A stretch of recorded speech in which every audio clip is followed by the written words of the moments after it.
All right, folks, welcome back into another edition of the High School Huddle, your one-stop shop for everything and all things Section 5 sports. I'm AJ Feldman, he's Carl Jones, and Carl, we have reached the end of the road. The high school sports season is in the books. We're done. It's over. We made it. It's time for the summer, but first we got one last show to recap it all. Man, it's been a year. I'll tell you, it's been a year dealing with, smoke delays at the end. Like I've never heard of that. I'm not on the West Coast, so like we talked about last week, not really all too familiar with smoke delays and stuff like that. But a lot of memorable things this year, from state championships to, good storylines in between, from football, basketball, hockey, you name it. Fantastic year, and the spring sports season didn't disappoint. They had their own little flavor that made this a unique season to cover. Yeah, from start to finish, we had a really exciting high school football season, some great games, some great moments, some great teams. And, obviously basketball, we had some great storylines and concluding here with a great spring season. We'll get into that all a little bit at the end. But we had a lot of state competitors in Section 5 competing this week. 13 teams competing in baseball, softball, boys lacrosse, and girls lacrosse. We brought home 2 state championships, so let's not waste any more time and get right to it. We will start with our most successful sport, with girls lacrosse down in Cortland. 2 teams winning state championships, Fairport in Class A and Victor in Class B. It was Victor going back-to-back. It was Fairport winning their first ever in school history. And I was at both of those games, the Fairport and the Victor games. Carl was out there for the semifinals, got to see the Fairport girls in action in their semifinal win. I'm going to start off with Fairport, Class A. What a game. An exciting game, thrilling, all the way into overtime. Of course, Lily Condas with the game-winning goal as they took down Massapequa 10-9. Condas ended up with 4 goals in that game. Ella Pierce ended up with 4 goals in that game. It was a feeling out period in the first half, as both of these games that I was at Saturday was. We were, I believe, Fairport had a slight lead going into halftime. They built their lead up to 7-4 midway through the second half. Then Fairport took a 2-minute penalty. They got a yellow card. They had to have a player sit out. Massapequa took advantage with 3 goals on that yellow card. They were calling a lot of yellow cards in both of those games. They were keeping it really strict. I think more yellow cards than I've seen. Maybe just the fact that they were announcing it could have been part of it, but I feel like I saw more yellow cards and penalties than almost in every other game that I went to this year combined. It was pretty, they were keeping things pretty tight, which you don't mind to see. You don't want things to get out of hand. But Massapequa goes 3 straight goals, ties up at 7-7. We go back and forth. We're tied at 9. Massapequa tied it up with about a minute and a half to go. And then Jalen Toomey stepped up, as she has done all postseason long, both in the sectional championship game, doing good things in the semifinal game and this game as well. 16 saves, 1 right at the buzzer. Pretty darn good shot that Massapequa got off at the buzzer there. She had 2 clutch saves in overtime. Eventually, it gets to Lily Condas for the game-winning goal, and Fairport just really excited, talking to them after the game, talking about, how much they wanted to do this for themselves, their teammates, their school. Just a lot of love on the team. That's what the word they use a lot. They love their teammates. They love their coaches, things, all of that nature. And great to see Fairport finally raise a state championship in their first ever appearance in a state championship game. Yeah, man. Speaking on the reaction after the game with the sound that you got after the game with the interview, it's a theme, and just like how much hard work goes into that. It's in a state like New York where the lacrosse is so high level and competitive. Those girls, I believe it was Lily Condas who said, we've been at this since we were 6 years old. We were young when we started this game, and to see you reach the pinnacle. I mean, obviously it doesn't get much higher in the high school level than being the best team in the entire state. So to see all their hard work come to fruition in that moment in the top classification in New York, shout out to the Red Raiders, man. And they were thrilling the entire way through. They sure they were box office, as I like to say. They were a fun team to watch for sure down the stretch. Yeah, and this has been building with Fairport. Head coach Mara Karp talked about that a little bit. They've only had one other sectional title in program history. That was all the way back in 2009. So this really wasn't, this isn't a traditional powerhouse program. Class A has really been dominated by, Rush Henrietta has been a lot of title games. Pittsford's been a lot of title games. Penfield's been in a ton of title games. So those are a lot of the schools that are really been going back and forth, back and forth, back and forth. This year, of course, Fairport winning it all. A great season for them. We're not going to do our award show this season, but Fairport obviously would have been a candidate for Team of the Year. Jalen Toomey, I know we don't give a lot of loves to the goalies because it's really tough to do so, identify them. But man, she was a stud. Her coach basically gave her every single compliment in the books after the game, just talking about what a great player in person she is. Good to see Fairport win that state title. Victor, of course, also going back to back. It was really for the Blue Devils a big run in the second half. They were down 4-3 after being tied up. They were tied up at the half. They gave up a goal to start off the second half, and then they just took off. Devin Livingston started scoring, started passing, started winning draws control, which was really the big thing. That's the thing I know we've talked about before in lacrosse, but it's a very funny sport where if you can win these draw controls, you can go on runs easily, and they did just that. Devin Livingston, she was having trouble with that early in the game. They actually took her off of the draw controls for a brief moment in time, or maybe she was serving a card. Either way, she said that she did something different with her draw controls, and eventually it led to that run there. Livingston with 4 goals and an assist. Allie Pisano, the 8th grader, once again coming up big time clutch. 2 goals, 2 assists.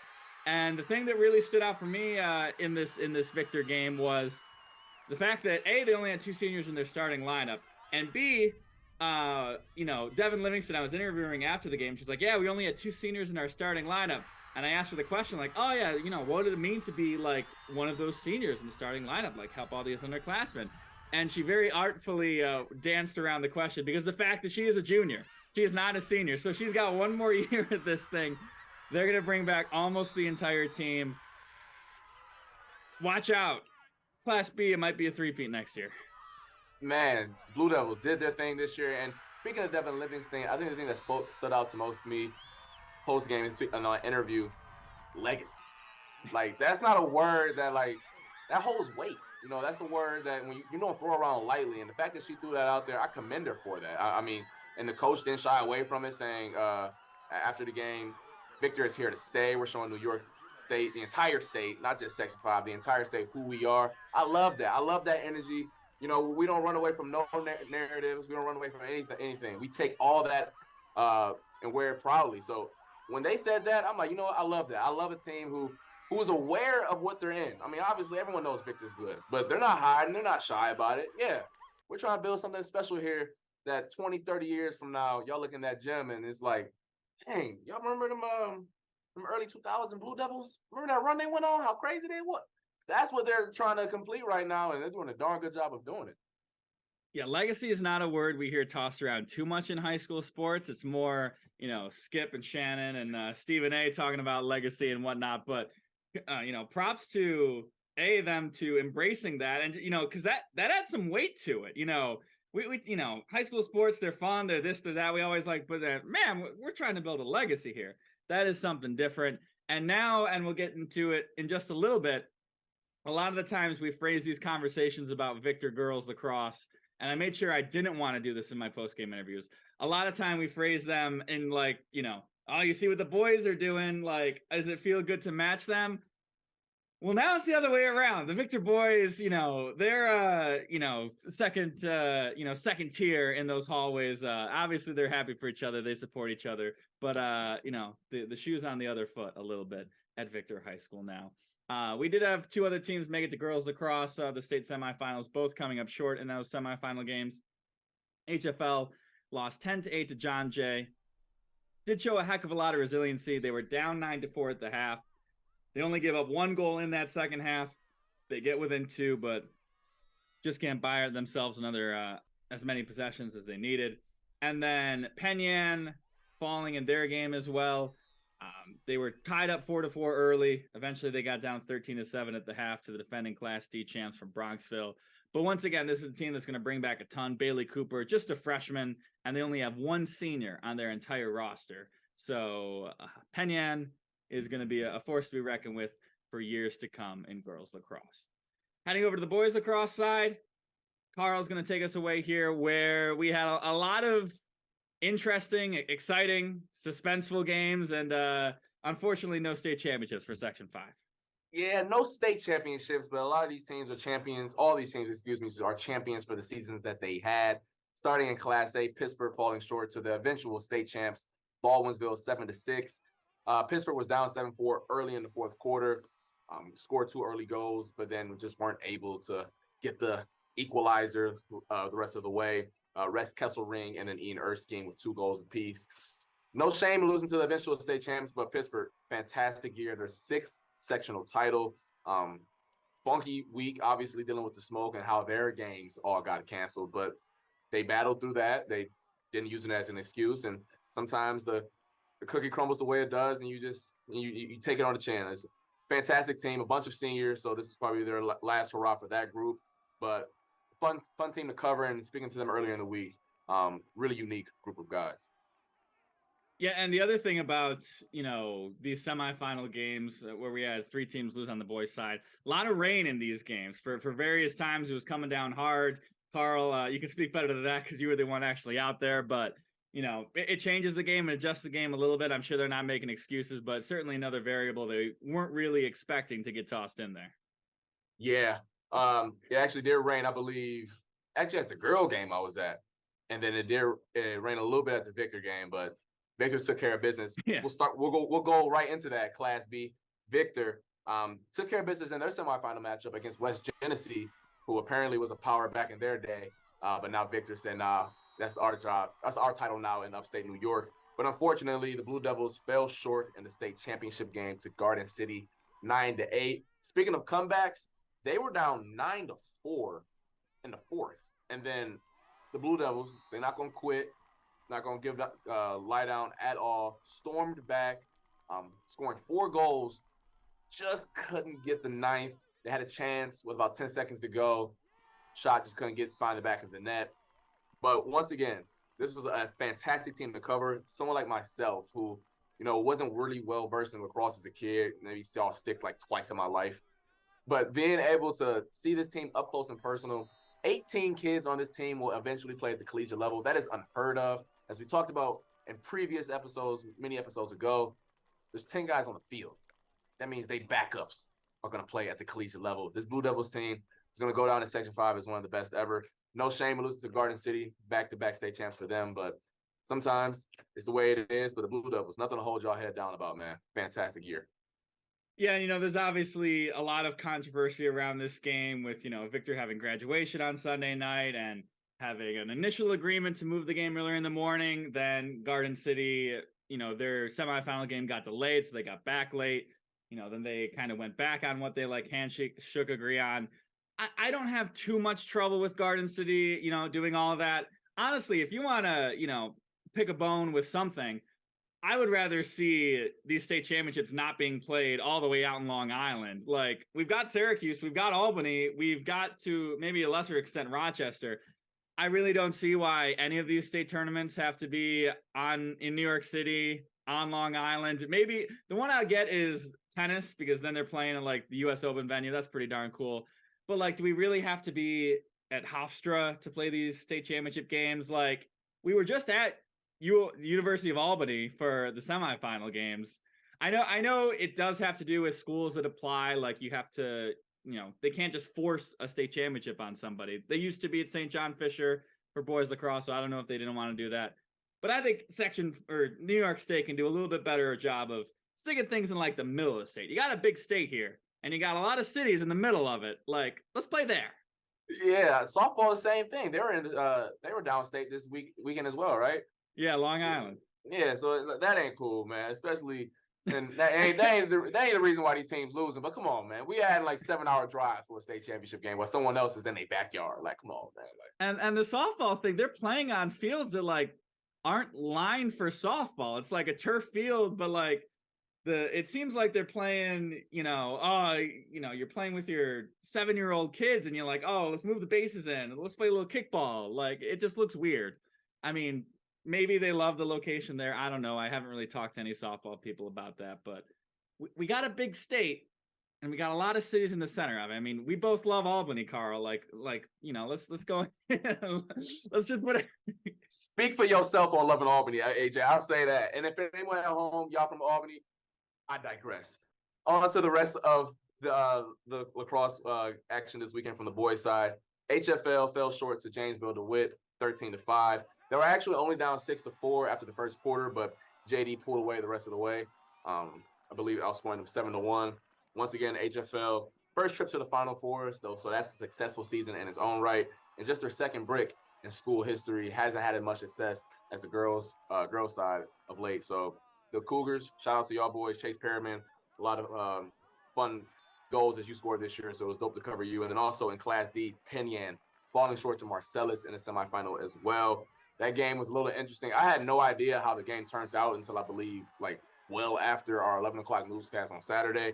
The game was I believe Penyan was down 6-5 late in the fourth quarter, then tied it up with 1:08 to go, and then Marcellus literally takes the face off and gets the game winner 8 seconds later. So that is a rough way to lose. Once again, Penyan, great year. I know their record is always a little funky because they play up, but they made it this far for a reason. And once again, fantastic, and it was cool to cover those guys. Yeah, and Penyan, similar to the girls, they do have a lot of talent coming back. They only have 6 seniors on their roster, and a lot of the big names are going to be returning. You know, the Finger brothers, their goalies coming back, so they've got a lot of talent coming back. You know, Penyan, we talked before how they've been controlling Section 5, whatever, and on the state hasn't had the same amount of success. Well, you took a team to the wire in the semifinals, so that's a pretty darn good start.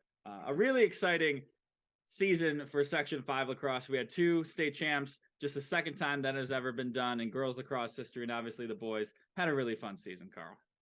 Yeah, it was dope. Once again, dope to see that as someone like myself who is still learning the game, seeing how competitive it is, and really, really lucky that I'm in a state like New York where lacrosse is pretty darn good, and a lot of these kids are going to be on ESPN one day playing at the collegiate level. Let's move over to the Diamond. We will start with softball, where we had Thomas going in Class A. An unfortunate way for their season to end.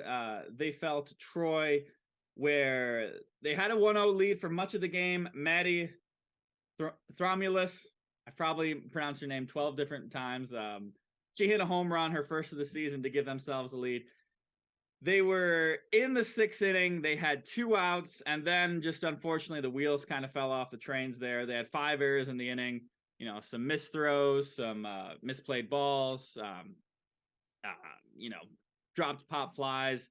Just, things just didn't turn out Thomas's way, but still a tremendous season for the Titans. Other teams in action, Wellsville lost in their semifinal game on a walk-off loss. McKenna Dunbar, another home run in that game. And then Scioto Friendship, a team way down south, but still in Section 5 in Class D, suffered a heartbreaker. They lost 5-3 in 13 innings to Deposit Hancock. Nevaeh Ross, now mind you, this is in 13 innings, so you got a lot of chances. 22 strikeouts in this game. So a tough way for you to lose in 13 innings, but heck of a season for the gals from Scioto Friendship. Shout out to that record, and also, once again, shout out to the Titans. I don't know if y'all ever got my message last week about me being upset that y'all hit that grand slam when I wasn't there. Having said that, fun team to watch. I know we only got to cover them over the last 3 weeks or so, just based off how the spring season went. But fun team. Shout out to the Bellows twins. Enough highlights for that for their mother for the next 10 years. They can watch enough highlights. She can just put them on rewind. All right. But nonetheless, though, all those teams, I know they didn't bring any state championships back to the 5A5, but great years, like you just said. Yeah, great years for softball, and kind of similar results on the baseball Diamond. Close, but no cigars, Carl. Yeah, in Class C, Notre can't even say Notre Dame right. You know what? I'm actually not a Notre Dame We're at fan. the end of the season, Carl. We're at the home stretch. We're about to start coasting. We're good. But honestly, though, I'm not a Notre Dame fan, so that's probably why I butchered it. Just subconsciously didn't just want to say their name right. But nonetheless, Notre Dame Batavia fell short in their semifinal game in Class C, 7-4 to Chatham. Great year for the Fighting Irish high school level, not the collegiate level. And then in Class D, North Star Christian lost a heartbreaker to Chapel Field. Matt Allen hit a 2-run single to tie things up in the 4th. No action until the 7th, giving up a 1-run double. bottom half, runner on second and third, chance to go win it. Unfortunately, they weren't able to bring those runners home. Once again, the Knights, great year. Just wasn't able to bring it home in the state championship game on Saturday. Yeah, tough. Both of these teams, represented Section 5 really well at the state tournament. Games down to the wire, heartbreaking results, but a great season nonetheless for all of these teams. And I do want to quickly highlight, as I make sure I get the names right quickly. We talked about this before a little bit with Tom Prince on our preview show. The Pew baseball head coach, battling ALS, a family with a long history of ALS, continued to coach throughout this season. Dennis Crawley, the head coach for Depew Varsity Baseball, I got the chance to cover their game in the Far West Regional. Got to see, them, the respect that Palmac had for him and their program, things of that nature. They went all the way, won a state championship for the first time in school history. That's the type of story that, we might get some calls in a little bit where they ask to use my footage of that game because it gets made into a movie or something like that. Because, what can you say about that? There were some great pictures that the Buffalo News tweeted out. They had just of all of the excitement, just the great scenes from that game. I just wanted to give them a special shout out because truly one of the great stories that I've been adjacent to in high school sports. That's some movie stuff, man. I mean, for real, like, you want to talk about like the stuff you see on TV or whatever, and you hear from a friend, like, oh, did you hear about this? Well, like, it slipped my mind a little bit until I saw that picture that you're referring to on Twitter after the game. I'm like, they really did it, because I know they beat Palmac, but then when the semifinal game and then the state championship game, talk about a journey, playing for something bigger than yourself. Shout out to obviously the coach who is battling the disease, but also the players, community, everyone. That's just such a positive spirit. I'm sure that all those involved need right now. Yeah, Harry Skull Jr., the photographer for the Buffalo News.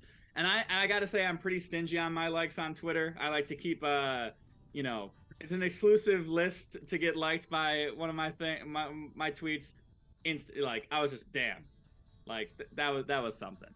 So that's certainly something I'm going to remember. There's going to be a lot to remember for this spring sports season if we want to just quickly put a bow on things. I got to say that maybe the one thing that I'm going to really remember from this year was just kind of girls lacrosse in general, just the heroics of both the sectional championship games and the state championship games, both with Victor and Fairport. Like, neither one of these teams had easy championship games in any of them. Fairport going down to the wire with Rush Henrietta. That game going to overtime. It was Victor, and it was Victor and Irondequoit also going to quadruple overtime, which actually, as it turns out, might have actually been double overtime. I kind of got briefed on the rules, but storming back against Irondequoit, I had one of the Victor family members after the game remark about how maybe we doubted them. We thought Irondequoit, things of that nature. I do love it when when parents, players talk about, us giving them motivation or anything like that, or trying to shut us up. We're happy to be shut up at any time. You give us a great story, we're happy to do it all the time. But I think that's just one of the main things I'm going to take away from this spring sports season is just the girls lacrosse, excitement. Definitely an exciting year. I've banged the drum a lot, and this will be my last opportunity to do so, but I think it was just so cool to be able to cover a team like the Victor boys lacrosse team, just for how much talent is on that team. And I know they're a senior lad and a bunch of guys on that team will play at the next level. But to be around that and just, I know one day I'm going to be on the TV next year, and like, I believe Thomas Rubino's going to Maryland, if I'm not mistaken, or Georgetown, one of the two. Maryland, I think they got a Georgetown kid as well. I think they're top 5 in the country as well. So like, I'm going to be like watching like next June or May, watching ESPN, and all of a sudden I hear Gravino or Pax Marshall, and like, whoa, like that was a Victor kid. That's the type of quality of talent that they had on that team. And they got some guys coming back. Cam Ryan, who played on the state championship basketball team, actually got hurt at the beginning of this year. He's playing in Syracuse. So shout out to my boy Cam Ryan. I got a special place in my heart for us Orangemen. He's coming back next year. But nonetheless, very, very talented club. And I know for the next 4 or 5 years when these guys are on the next level balling out, it's going to be cool to see their names and get the recognition that they deserve. Yeah, and before we leave spring sports behind, I do want to highlight a lot of the state track and field. We had a very successful weekend at the state track and field championships. A couple of the big names who came away with medals. Makai Christensen for Rondequoit winning the 100-meter dash in Division I, the fastest man in Division I in New York State. Not a bad title to have. OJ Singletary from UPrep winning the 400-meter dash. Hilton's Jake Palermo winning the 400-meter dash in Division I as well. OJ took the Federation title. The 4x1 UPrep team also winning a state title. You had the Schrader duo, Cynthia Griffith and Cameron Cole. No surprise there. Both winning state and federation titles for the triple and long jump, respectively. Manny Sepulveda, one of our favorite athletes to cover over the past couple years, once again winning the Division II long jump for the second straight year. Warsaw's Matt Auble, he's going to Clemson for good reason. He won the discus and the shot put once again this year. Jaden Mallon of Alexander winning the pentathlon for the girls. So apparently now the most athletic girl in all of New York State. And then Kaylee Oswald for Wellsville winning the shot put state championship. So a lot of history made at track and field, and also quickly history made on the flag football field, Carl. Yeah, first ever, first of its kind, going down in the books. Penfield, the first ever Class A sectional champion in flag football, and the Canisteo Greenwood got the honors in Class B. I was fortunate to be able to catch the Class A championship game where Penfield defeated Thomas 31-6. It was dope to see that, man. As someone who loves football and played it as a kid growing up, and was able to play at the collegiate level as well, that was like ball. Like, that was real football. Just take away the helmet and shoulder pads. The girls competed, had fun. The coaching staffs, Jay Johnson, the Penfield head coach, were really enthused. So cool to see that. Then those two schools met in a crossover game kind of deal, regional qualifier, I think that's what they call it, to go play in Buffalo for the state regional champion. I don't believe there's a state championship this year. Canisteo Greenwood got the win in that one, 18-0. But man, it was fun. They were flying around the field, girls using terminology like the real football. I encourage everyone to go watch one of those games next year, man. It's not football because no one's like getting their head taken off. But I mean, those girls are out there competing. They saying the same lingo that I said in football. I'm hearing leverage. I'm hearing, pitch this, gap that. I'm like, trips, dual. I'm like, oh, Lord. So once again, I want to give those ladies their flowers for the fantastic year they had and for the historic season that they just put everyone through. Yeah, I went to Thomas's semifinal win, just like you. Really impressed with not only the quality of football playing, things of that nature. The fan support was great for the game. It's not Friday Night Lights level support, but some real quality support from the Webster fan bases. I know I saw some videos and pictures from this weekend sectional championship game. A lot of support for that as well. Like you mentioned, Canisteo Greenwood winning that regional qualifier. They're playing that game right now as we speak. We're recording this Monday night at Highmark Stadium, and I did see the Bills showed them some love. I saw a tweet from Section 5 Football. You had Dawson Knox come out. I believe that's Dalton Kincaid, Deion Dawkins in there, the locker room. So, a real treat for, some of these girls, I'm sure, were big football fans to begin with, really dedicated to the sport, things of that nature. And I'm sure there are some girls who just wanted to learn the sport, things of that nature. Now, congratulations. You're playing at Highmark Field, dapping it up with Deion Dawkins in the locker room. That's just dope. And I was able to speak with the Penfield team today, and you're right. Some girls, I played with my brothers as a kid. We tossed the pigskin around or whatever. I know how to throw a football. Then other girls are like, the first time I ever even touched a football was 2 months ago. So it was like you get that dynamic of, on the same exact team. And ladies, y'all can go in them same Penfield hallways and say, I played at Highmark Stadium and y'all haven't. Ooh. So nonetheless, actually, no, the Penfield ladies can't say that. Canisteo Greenwood can, though. They can say that. You know what, Penfield ladies, tell me that y'all got a sectional championship and the boys don't. How about that? Use that card. How about that? But nonetheless, the ladies, fantastic year. I can't wait to see what this sport becomes. Yeah, it is going to be it's going to be fun to see how it grows. It's going to be fun to see, the type of athletes and maybe programs that really start to take a liking to this sport. It's fun. It's a good time. I encourage you guys all to check it out. But that is it for the spring sports season. That is it for the podcast for this year. We're done. We're going to take a little 2-month break here during the summer months, but it was really, like you said, just a really fun high school sports season. A lot of great stories, a lot of great players, a lot of great teams. A lot of great fun on the podcast here. We brought on a lot of great guests, some new guests, our friends over at WNY Athletics, Tom Prince and Frank Wolf stepping in this year. We had some great time with them.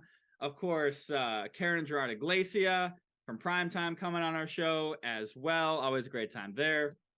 You saw all of, Primetime has always been a thing. This year it really kind of even took off and exploded more. So just a lot of student support, family support, everything. I think it was just a really fun and exciting year in high school sports. Just a really great time, Carl. Yeah, and I think being able to, obviously we can't talk to the kids as much as, the coaches can, but you catch them in passing, you say something to them, and, they appreciate the coverage that you give them, and you get to realize just how cool they are. I know the love that we showed Franklin this year, those kids really, really appreciated that, and just the positivity that we shine on them. And whether it was them, whether it's lacrosse kids, I know the other day they see us, oh my God, girl, make sure you smiling, you look good. Like all of that stuff. Like we notice, and it warms our heart to see it, but it's all for them. They taking a 2-month break, so I know I am too. I love y'all. It's just that, when y'all go on break, I need my break. I need my peace and quiet too. So I'll catch y'all in the fall for sure. Yeah, and I don't know if I ever told this story. When I went to Franklin girls basketball to do a story on them when they were just starting off, the first time program in a decade or whatever, I walked past a bunch of the boys and I'm like, how come you're not interviewing us? Why aren't you interviewing us? I'm like, they're new. You guys do good things. We'll come out to you guys. And sure as we were out there. Franklin had a great season as well. A lot of resurgent programs, especially this spring on our baseball and softball season. Eventually, we have a lot of times programs, the Spencerport girls soccer, men and girls basketball of the past, like, this is our 6th straight title and whatever. That's fun and all. Baseball and softball is great. We had everything was first since 2004, which is scary that it's 19 years from now, because 2004 seems like, as people talk about all the time, seems like it should be just a couple seconds ago. But some really fun, great champion stories, and I'm looking forward to doing it all again next year. Yeah, all of that and above. I wish can't co-sign it enough. Can't wait to run it back, man. The kids really, really showed their tails off this year and had it and made it a fantastic year to cover. So that'll do it for us. It is time to break the huddle for the final time in the 22-23 high school huddle season. We thank you for listening. We thank you for watching, commenting, reacting, coming up to us after sectional championship wins and throwing things that we said back in our face. All of the above. If you want to listen back to some podcasts, some of our guest interviews, whatever, RochesterFirst.com, YouTube, Spotify, Apple Music, Apple Podcasts. We're done, Carl. It's time to take a little break. It's time to relax. It's time to recuperate. We will be back before you know it for high school football season, for fall sports season. It'll be a great time. But for the final time this year, for Carl Jones, I'm AJ Feldman. Thank you so much for listening and watching, and we will see you in a couple months.